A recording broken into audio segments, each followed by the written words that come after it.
Subscribe பண்ணி bell ஐகானை press பண்ணுங்க.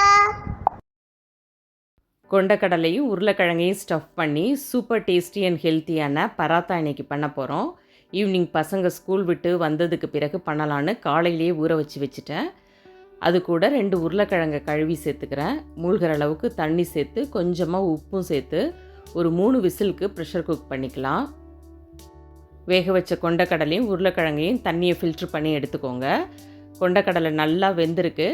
இப்போ இதை ஆறின பிறகு ஒரு பவுலுக்கு மாற்றி நல்லா மசிச்சு எடுத்துக்கோங்க. உருளைக்கிழங்கை தோலை உரிச்சிட்டு இது கூடவே சேர்த்து நல்லா மசிச்சுக்கலாம். நம்ம சேனலை ஃபஸ்ட் டைம் பார்க்குறவங்களா இருந்தால் சேனலை சப்ஸ்கிரைப் பண்ணிக்கோங்க. உங்கள் ஃபேமிலி அண்ட் ஃப்ரெண்ட்ஸுக்கும் ஷேர் பண்ணுங்கள். நல்லா மசிச்சு விட்ட பிறகு 3 வெங்காயத்தை சாப் பண்ணி வச்சுருக்கேன், அதையும் சேர்த்துக்கிறேன். 2 பச்சை மிளகாவை பொடியாக நறுக்கி சேர்த்து கொஞ்சம் கருவேப்பிலை கொத்தமல்லி தழையும் பொடியாக நறுக்கி சேர்த்துக்கலாம். 1 ஸ்பூன் ஓமம், 1 டீஸ்பூன் ஜீரகம் சேர்த்துக்கோங்க. 1 டீஸ்பூன் மஞ்சள் தூள், 1 டேபிள் ஸ்பூன் தனிமிளகாய் தூள், 1 டீஸ்பூன் கரம் மசாலா, 1 டீஸ்பூனுக்கும் கொஞ்சம் குறைவாக சாட் மசாலா சேர்த்துக்கோங்க. 1 டேபிள் ஸ்பூன் அளவுக்கு கசூர் மேத்தி சேர்த்துக்கிறேன். இது நல்ல ஃப்ளேவர் கொடுக்கும்.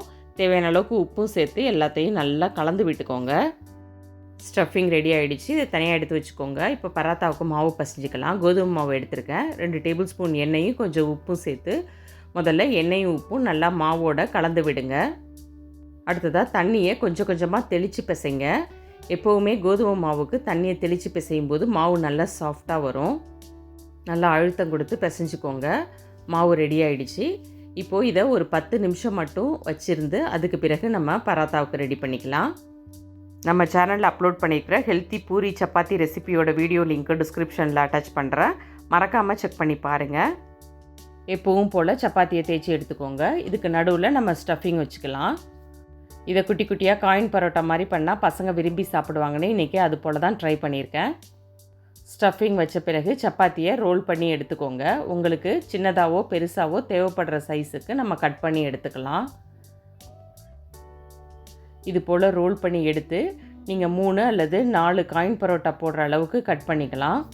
நல்ல பெரிய சப்பாத்தியாக தேய்ச்சி இது மாதிரி ஸ்டஃப் பண்ணி கட் பண்ணி போடும்போது சீக்கிரமாகவே வேலை முடிஞ்சிடும். நம்ம கட் பண்ண பீசஸை அப்படியே ஜஸ்ட் ஒரு ப்ரெஸ் கொடுத்தீங்கன்னா போதும். இது போல் கட் பண்ண பீசஸ் எல்லாத்தையும் ஒரு ப்ரெஸ் கொடுத்து தனியாக எடுத்து வச்சுக்கோங்க. கொண்டக்கடலையை தனியாக குருமா வச்சு கொடுக்கறதுக்கு பதிலாக இது போல் நம்ம சப்பாத்தியில் ஸ்டஃப் பண்ணி கொடுத்தோன்னா பசங்க ரொம்ப ஆர்வமாக சாப்பிடுவாங்க. கண்டிப்பாக ட்ரை பண்ணி பாருங்கள். தோசைக்கல் சூடான பிறகு இந்த பராத்தாலாம் ஒன்று ஒன்றா எடுத்து வச்சுக்கோங்க. ஸ்டவ்வை மீடியம் ஃப்ளேம்லேயே வச்சு செஞ்சுக்கோங்க. அப்போ தான் 2 சைடும் நல்லா வெந்து வரும். ஒரு பக்கம் வெந்ததும் திருப்பி போட்டுக்கோங்க. 2 பக்கமும் வெந்ததுக்கு பிறகு 2 டீஸ்பூன் எண்ணெய் அல்லது நெய் சேர்த்துக்கோங்க. இது கொஞ்சம் திக்காக இருக்கிறதுனால மீடியம் ஃப்ளேம்லேயே வச்சு செய்யும்போது தான் 2 பக்கமும் நல்லா வெந்து வரும். பாருங்கள், பராத்தா நல்லா செவந்து வர வரையும் வச்சுருந்து எடுத்துக்கோங்க. எவ்வளோ சூப்பராக வந்திருக்கு பாருங்கள். பசங்க பார்த்த உடனே சாப்பிடணும்னு சொல்ல ஆரம்பிச்சிருவாங்க. இதை செஞ்சு அடுக்கி வச்சிட்டிங்கன்னா பசங்க ஸ்நாக்ஸ் மாதிரி எடுத்து சாப்பிட ஆரம்பிச்சிருவாங்க. மிஸ் பண்ணாமல் இதை ட்ரை பண்ணிவிடுங்க. ஸ்டஃப்டு பராத்தா நான் செஞ்சு தரமான்னு சொல்லிவிட்டு என்னோடய பொண்ணு வந்து ஹெல்ப் பண்ணுறா. அவளோட ஸ்டைலில் அவள் எப்படி பண்ணுறான்னு பாருங்கள். உங்கள் விருப்பத்துக்கு தகுந்த மாதிரி இதை காயின் பராத்தா அல்லது ஸ்டஃப்டு பராத்தா மாதிரி செஞ்சு எடுத்துக்கோங்க. செமையாக இருக்கும். ட்ரை பண்ணிவிட்டு எப்படி இருந்ததுங்கிற உங்கள் கமெண்ட்ஸை ஃபீட்பேக்காக ஷேர் பண்ண மறந்துடாதீங்க. நாளைக்கு வேறொரு இன்ட்ரெஸ்டிங் ரெசிபியோடு பார்க்கலாம். வேறு நம்ம சேனலில் அடுத்தடுத்து என்ன ரெசிபி அப்லோட் பண்ணலாங்கிறதையும் சஜஸ்ட் பண்ணுங்கள். அதையும் ட்ரை பண்ணலாம். ஃபைனலாக எல்லா பராத்தாவும் அவளே தேய்ச்சி கொடுக்க தோசைக்கல்லில் நான் சுட்டு எடுத்துட்டேன்.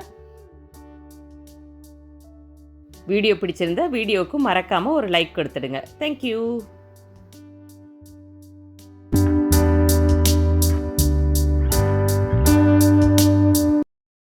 Thanks for watching.